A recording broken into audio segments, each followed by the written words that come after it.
Olá, boa noite, bem-vindos a mais um Ponto de Vista. A próxima quarta-feira, 2 de abril, é o Dia Mundial de Conscientização do Autismo. De acordo com a OMS, a Organização Mundial de Saúde, estima-se que 70 milhões de pessoas no mundo tenham autismo.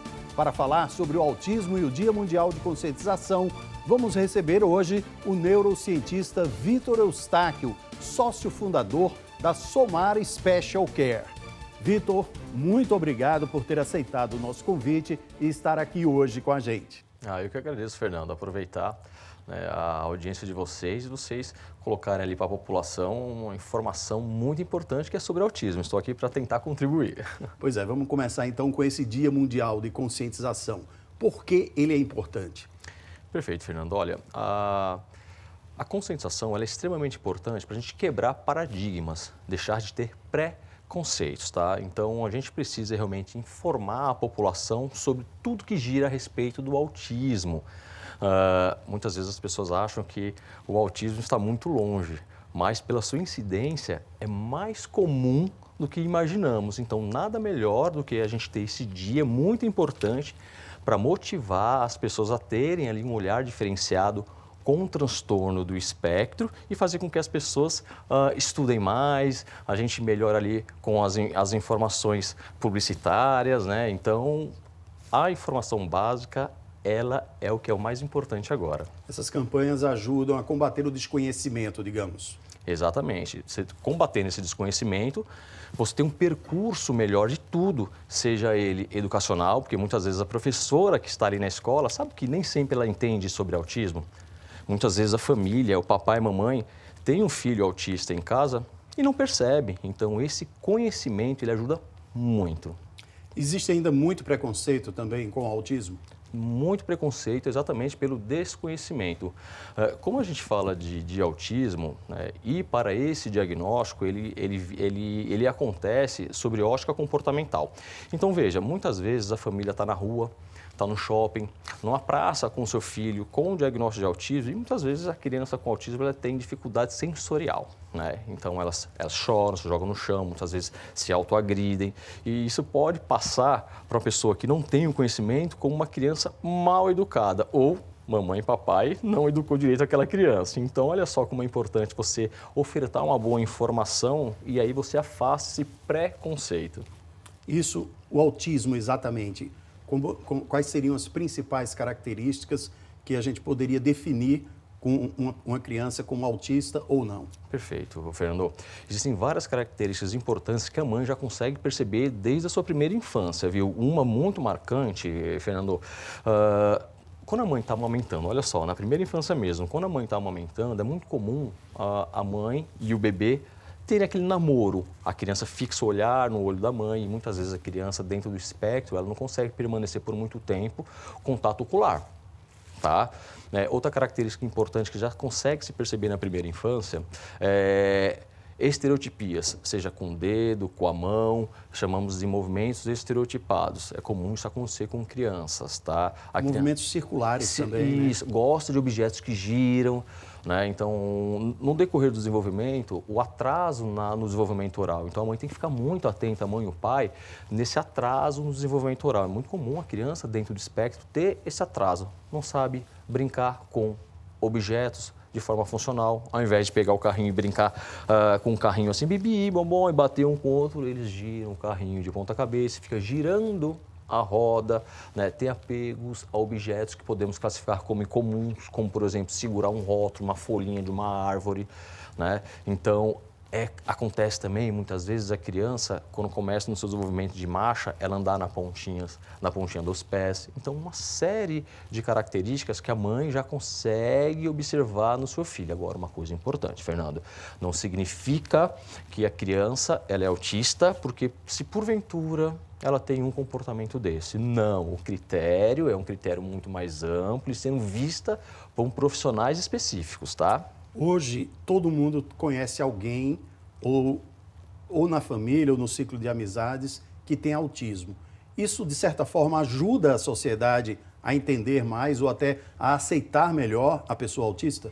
Com certeza. Então, estávamos até brincando agora há pouco, né? Falando que, inclusive, as vias de rádio, de televisão, né? O seu programa, ele é muito importante para isso, porque hoje você liga uma televisão, você tem o quê? Um artista com autismo, você tem filmes falando sobre autista, você tem um artista falando do seu filho que tem autismo. Então, isso ajuda muito a quebrar paradigmas, a tirar mistérios a respeito do autismo e muitas vezes a família olha para dentro de casa, né? Fala, caramba, o meu filho tem essas características. Então, quando a família percebe características do espectro, o que ela tem que fazer a partir daí? Correr atrás de um especialista. Porque se porventura essa criança de fato se enquadrar dentro dos critérios de diagnóstico, não tem o que fazer. O que tem que ser feito é intervenção. É simples assim. Então você precocemente oferta intervenção para o seu filho. E o que acontece com isso? Você salva uma vida, porque uma criança que não tem uma intervenção adequada, que se enquadra dentro dos critérios de diagnóstico, se você deixar de fazer uma intervenção até 7, 8 anos de idade, ele vai ter dificuldade para o resto da vida. Então, a janela, depois de 7, 8 anos de idade, ela dificulta o aprendizado. Não é que a criança nunca vai aprender, mas ela precisa de uma base muito boa até 7, 8 anos de idade, educacional, de intervenção específica. Então, olha só, mamãe e papai, se porventura você tiver dúvidas, leve para o especialista. A partir daí, você vai ter certeza ou não das suas dúvidas, mas você vai oportunizar melhor a vida do seu filho. Agora, Eustáquio, uma vez diagnosticado o autismo, o que é que os pais devem fazer? Quais são os próximos passos, né? O que é que os pais e a família também devem fazer? Perfeito. Após o diagnóstico, é uma intervenção. Então, a família ela vai ter, hoje, o neurologista, o psiquiatra que dá o diagnóstico. Normalmente, esse neurologista, esse médico, esse psiquiatra com experiência clínica, dependendo do nível de autismo, porque o nível hoje ele é amplo, o espectro é muito amplo, vai até o nível 3 de suporte, passando no nível 2 de suporte, nível 1 de suporte. Então, o médico ou a médica, ela já vai descrever mais ou menos ali, avaliando a faixa etária da criança, um modelo terapêutico. A partir daí, a família vai ter que ir atrás da escola, mandar o laudo para a escola falar que o seu filho tem autismo e ele vai precisar de um olhar diferente na parte acadêmica, de uma ótica diferente de intervenção e atrás de intervenção clínica. É isso, não tem muito o que fazer, é correr atrás das intervenções clínicas específicas para aquela criança. Quais seriam as principais características de uma criança com autismo? Andar na ponta dos pés, flappings, estereotipias, movimento de tronco, rocking, seguir rotinas, isso é muito comum e muitas vezes é imperceptível. Então, muitas vezes, quando a família quebra um pouco a rotina daquela criança, ela tem problemas sensoriais, ela tem problemas de comportamento, se autoagride, problemas sensoriais, como eu acabei de colocar, o som incomoda muito, a luminosidade atrapalha demais. Varia muito também, né? De criança para criança. Varia demais. Muitas vezes fala, a criança ela se enquadra, o jovem ali tem autismo e não gosta de toque. É verdade, é muito comum. Mas você tem também jovens, dentro do diagnóstico de autismo, jovens com autismo, que adoram um abraço, que adoram conversar. O espectro é muito amplo. E para que não confunda a família, é importante que essa família realmente esteja ali do lado de um especialista para entender melhor as características e de um especialista clínico para saber como que eu tenho que me comportar com meu filho, o que eu tenho que fazer com meu filho para ele ter um melhor desenvolvimento, seja acadêmico ou social.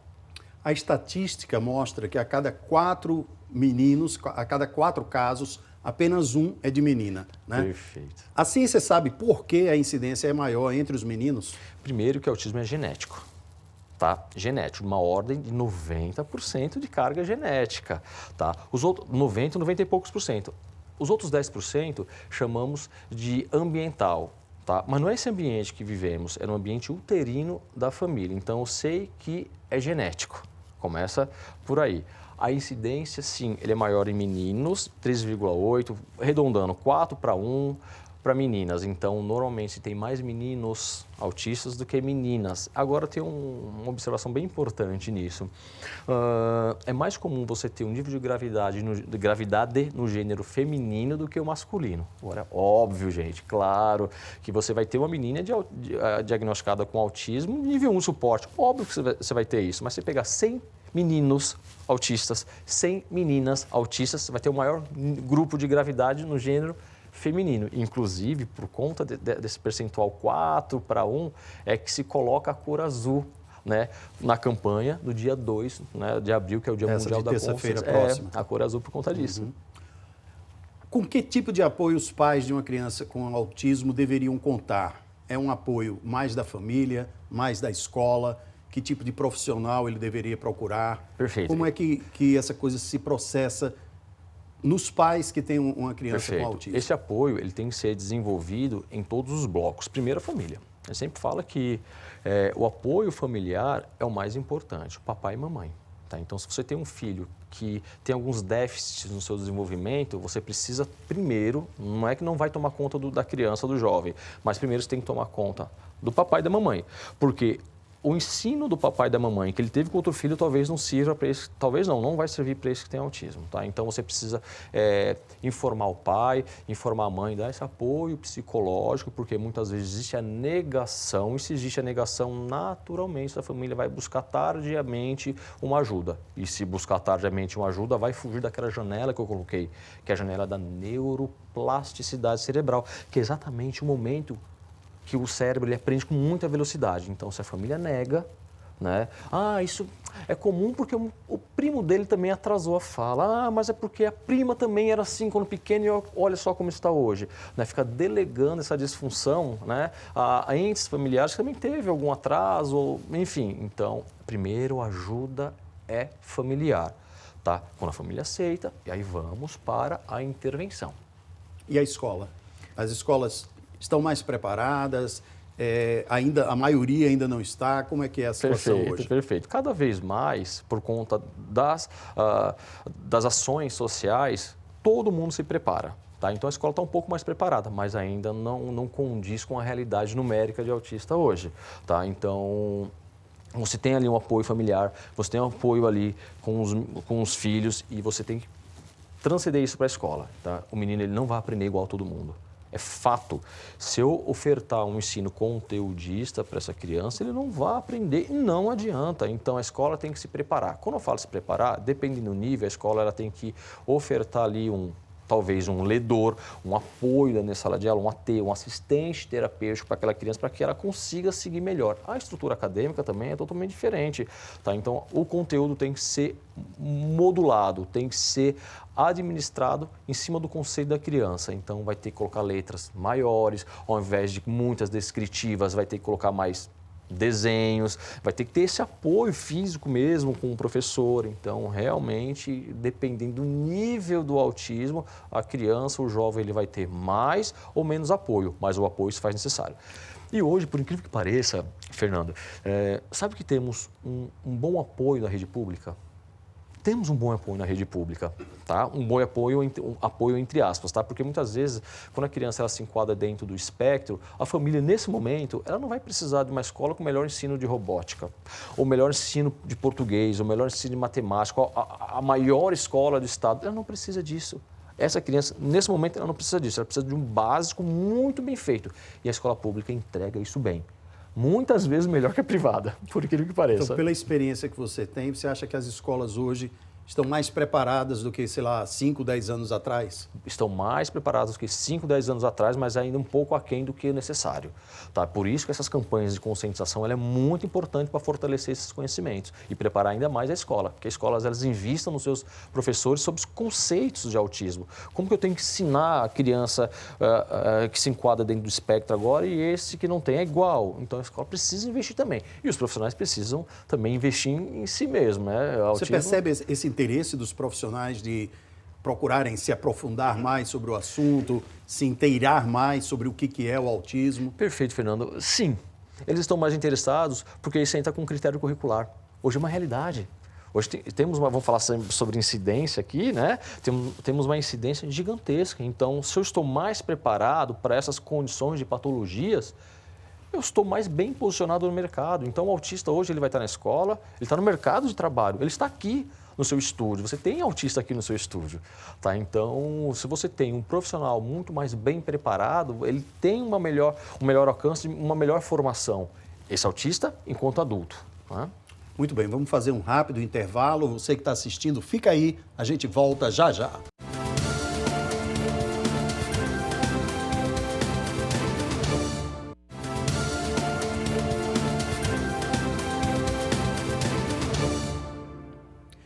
O Ponto de Vista está de volta. Hoje estamos recebendo aqui o neurocientista Vitor Eustáquio de Oliveira.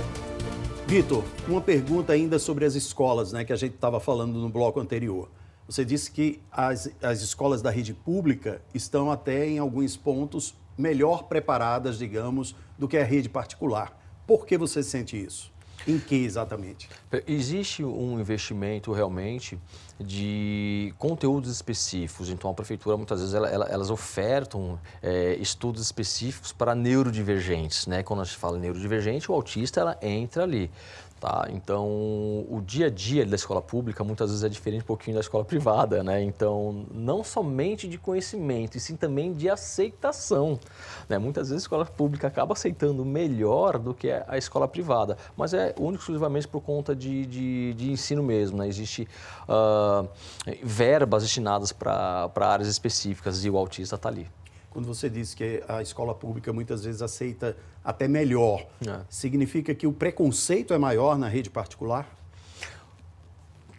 Veja, sim, quando você parte para a rede, é verdade, quando você parte para uma rede particular, você tem um ensino muito direcionado, né, à autoprodução, ao alto rendimento acadêmico. Isso não é bacana, isso não funciona muito bem com o autista, né? E quando a gente não tem uma boa informação de conscientização, e, por exemplo, a gente tem um autista numa sala, se ele não estiver bem adequado numa sala, ele vai, não é que ele vai atrapalhar, mas ele fala mais, ele levanta mais, quando tem uma boa comunicação, ele se levanta mais, então ele vai precisar, e se você não tiver um bom apoio, né, então pode ser que atrapalhe um pouquinho, tá? Mas não é que a escola precisa se adequar a essa situação, né? Então, a aceitação de um autista em sala de aula em uma escola privada é diferente de uma escola pública. A aceitação é melhor na escola pública. Que tipo de profissional, Eustáquio, as escolas deveriam ter para lidar melhor com os alunos autistas? Perfeito. Então São vários profissionais ou um tipo só resolveria? Não, são vários profissionais, tá bom? Então, você tem as suas formações de base nas escolas. Um exemplo, você tem os pedagogos. Então, os pedagogos que se formaram em pedagogia, você tem as especialidades como psicopedagogia, educação especial. Vocês têm os psicólogos também. Os psicólogos também têm as suas formações de pós-graduação. Então, você tem na escola psicólogos, pedagogos, terapeutas ocupacionais, educadores físicos. Todos precisam entender sobre autismo, todos, porque é uma realidade, tá? Então, quanto mais eu tenho especialistas nessas áreas específicas, eu tenho melhor aceitação. Não tem como ser diferente. É um trabalho de equipe também, né? É um trabalho de equipe, exato. E nesse trabalho de equipe, toda peça é importante, digamos. Toda peça é importante. E é engraçado que, recentemente, tinha uma escola específica, obviamente eu não vou falar o nome agora, que eu indiquei para a família e a família foi e voltou. Falei, nossa, foi muito bom com meu filho. Nossa, ele está adorando, né? Obrigado. Eu falei, pô, eu vou indicar então outra família para essa escola. Aí indiquei outra família para essa escola e ela voltou muito nervosa porque a escola não aceitou muito bem a criança. Agora, como que pode uma escola aceitar bem uma criança e não aceitar bem a outra? Veja, primeiro vai que não é a escola, no sentido que aquela primeira indicação minha foi, a professora era muito aberta, era muito esforçada e tinha conhecimento sobre autismo. A outra indicação foi para uma professora que não tinha conhecimento de autismo e não funcionou muito bem. Então, é interessante isso. Então, a escola precisa de profissional que abrace a causa, que mesmo se não tiver ali profundo conhecimento, ela vai visitar uma clínica, ela vai ter um conhecimento, ela vai ler na internet sobre autismo e aí ela vai fazer um melhor desenvolvimento, um melhor programa educacional para aquela criança na escola, entendeu? É só aceitar. A capacidade de diagnóstico hoje é maior, mais avançada. Isso mudou muito com relação ao passado. O que é que mudou com o tempo? Por que hoje essa capacidade de identificar, de diagnosticar o autismo é melhor do que uns anos atrás? Primeiro que a ciência mudou muito investimento em cima. Tá? Então, antigamente, quando se falava em autismo, era só aquele mais grave. O que é o mais grave? Com todas as características de uma única pessoa. Então, era fácil, entre aspas, a identificação. Tá? E não tinha tantos especialistas como hoje, né? Então, o espectro ele aumentou muito. Então, você tem vários níveis, né? Nível 1 suporte, nível 2 suporte, nível 3 suporte. Então, tanto que o espectro aumentou, tem então vários outros especialistas que dão um diagnóstico e, soberanamente, a ciência ela mudou muito. Então, é muito mais fácil hoje do que ontem, né? E se me permitisse você falar sobre diagnóstico, se falar sobre estatística de autismo, poxa vida, veja, segundo o CDC, que é um órgão de controle americano, tá? Um controle de incidências de doenças americano, em 2000, né? Há 25 anos. 25 anos. 25 anos. A cada 150 pessoas que nasciam, um era autista. Veja, que já é um número muito alto. A cada 150 que nasce, um é autista, já é um número muito alto, tá? O CDC, a cada 2 anos, eles reformulam, tá? Eles apresentam uma nova estatística no mercado. Então, deixa eu fazer de uma história longa, uma história curta, tá? Então, deixa eu pular para 2020, tá? 5 anos atrás. 2020, 5 anos atrás. Então, lembre-se, lá em 2000, 150 para 1, deixa eu pular aqui para 2020. 2020, 54 para 1. 2024, 36 para 1. Então, vem aumentando muito, né? Primeiro que sempre existiu, autista. A diferença é que o espectro aumentou. Então, tem vários níveis e características de autismo hoje, vários níveis de autismo hoje, tá? E também você tem um amplo conhecimento sobre autismo, tem vários profissionais que dão um diagnóstico. Então... Agora, ao mesmo tempo, esse amplo espectro do transtorno do espectro autista deve dificultar também o diagnóstico, né? Porque entra tudo ali, entra aquela pessoa que tem um espectro mais grave, que tem uma dificuldade grande de aprendizagem, e entra aquela que tem uma facilidade enorme para certas coisas e não para outras. Então, como é que o profissional fica no meio dessa diferença ou dessa variação, digamos assim, tão grande? Perfeito. Veja, a variação de fato é grande mesmo, tá? Então, o que acontece? O diagnóstico hoje, ele tem que seguir pré-requisitos. Então, o médico ali, ele vai seguir pontualmente pré-requisitos da comunicação. Quando eu falo comunicação, abre-se um leque enorme, da interação social, abre-se um leque enorme, interesses restritos, né, comportamentos estereotipados. Então, a criança tem que preencher ali minimamente cada açãozinha dessa para que ela se enquadre ou não dentro do espectro, tá? Então, se eu vou ali para o nível 3 suporte, existe uma maior facilidade diagnóstica. Se eu vou para o nível 2 suporte, um pouco menos, mas ainda eu consigo encontrar uma melhor facilidade diagnóstica. Se eu parto para o nível 1 de suporte, normalmente é muito comum atrasar um pouco mais o diagnóstico, porque o médico ele fica com dúvida, porque eu tenho poucas características de autismo ali. Então pode ser várias coisas, inclusive autismo. Então esse médico ele vai precisar de um apoio mais da escola, então ele vai solicitar da escola relatórios educacionais, ele vai precisar de um especialista de autismo para fazer um relatório sobre algumas características específicas, porque ele ainda está com dúvida. Então, sim, quando você vai para o nível 1 de suporte, o diagnóstico nem sempre acontece veloz como o nível 3 e 2 de suporte. Agora, ainda sobre o diagnóstico, ele é essencialmente clínico, né? Não é uma coisa que você pode medir num exame de laboratório, por exemplo. Esse exame aqui disse que fulaninho tem isso e isso é uma característica do autismo. Isso. Ainda não é assim. Ainda não, tá? A ciência está mudando muito, mas o diagnóstico, ele por enquanto, é 100% clínico. Então, o médico ele vai observar o desenvolvimento da criança. Então, hoje, toda mãe que acaba de ter um bebê, ela recebe alguns informes com os marcadores do desenvolvimento, os marcos do desenvolvimento, na comunicação, no olhar, no engatinhar, no balbuciar e aí por diante. Quem faz esse diagnóstico? Neurologista e psiquiatra. Tá? Então, psicólogo não? Não, psicólogo não faz. Psicólogo ele apoia o diagnóstico com relatórios específicos, mas quem realmente dá o laudo, enquadra no CID, é o médico, tá? Então, ele apoia. Então, quando a família tem ali, você coloca mesmo no Google ali os marcos do desenvolvimento. Então, você vai olhar ali, a cada faixa etária, o que normalmente aquela criança deveria estar fazendo, tá bom? Agora, se ela fugir do marco de desenvolvimento, por favor, mamãe e papai, não significa que seu filho tem autismo, tá? Pelo amor de Deus. É importante que você busque ali um especialista para ter realmente um olhar clínico sobre o desenvolvimento comportamental do seu filho. Agora, o profissional psiquiatra, como você falou, esse profissional que cuida do autismo, é qualquer psiquiatra ou tem algum psiquiatra que se especializa mais no autismo? Como é que a coisa acontece? Em geral, ele é mais especialista, tá? É um psiquiatra infantil, né? E aí tem que ter experiência clínica, Tá? Então ele tem que se especializar em autismo também, com experiência, tem que ter experiência clínica, senão ele erra o diagnóstico. A gente sabe também que tem casos, ultimamente a gente tem ouvido falar muito, né, de casos de diagnóstico tardio de autismo. Pessoas, às vezes, já adultas, né, que nunca ninguém disse que ela era autista e, de repente, ela descobre que é autista. Isso está acontecendo com maior frequência? Perfeito, Fernando. Veja, isso é uma pergunta muito interessante, porque houve uma onda agora de diagnóstico tardio na pandemia. Há 5 anos, né? Sim. Há 5 anos, porque a família, elas ficaram mais próximas uma das outras, elas ficaram mais em casa. E a mãe olhou para o pai e falou, você é esquisito.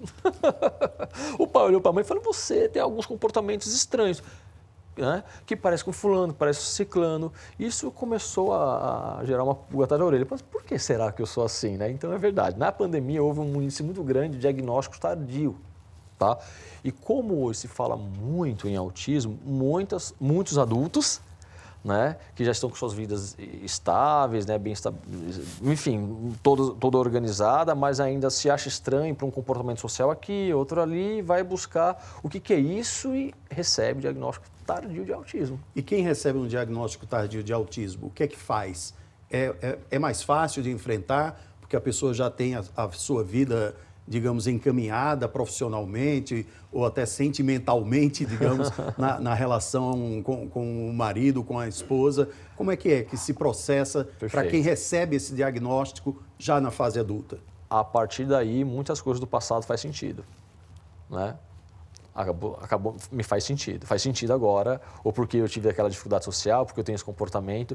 E se faz sentido, só vem a evolução maior daqui para frente, né? Então, é muito importante isso, porque às vezes acho que a outra pessoa é errada, né? Eu não me enxergo diferente. Então, quando o diagnóstico ele acontece tardiamente, faz sentido, isso é muito bom.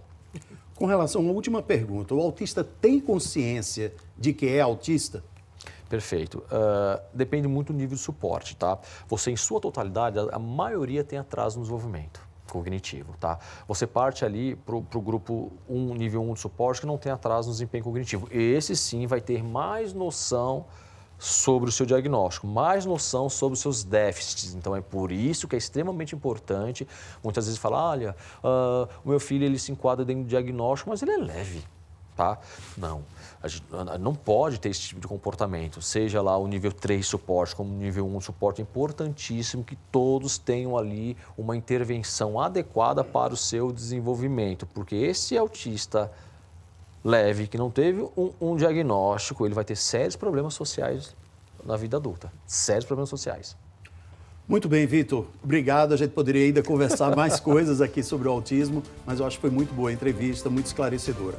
Muito obrigado. Fernando, eu que agradeço, tá? A oportunidade de estar aqui falando sobre autismo, um tema muito importante, tá? Agradecemos muito. Ok? E para você que acompanhou até aqui, muito obrigado também pela audiência e companhia. A gente volta na semana que vem.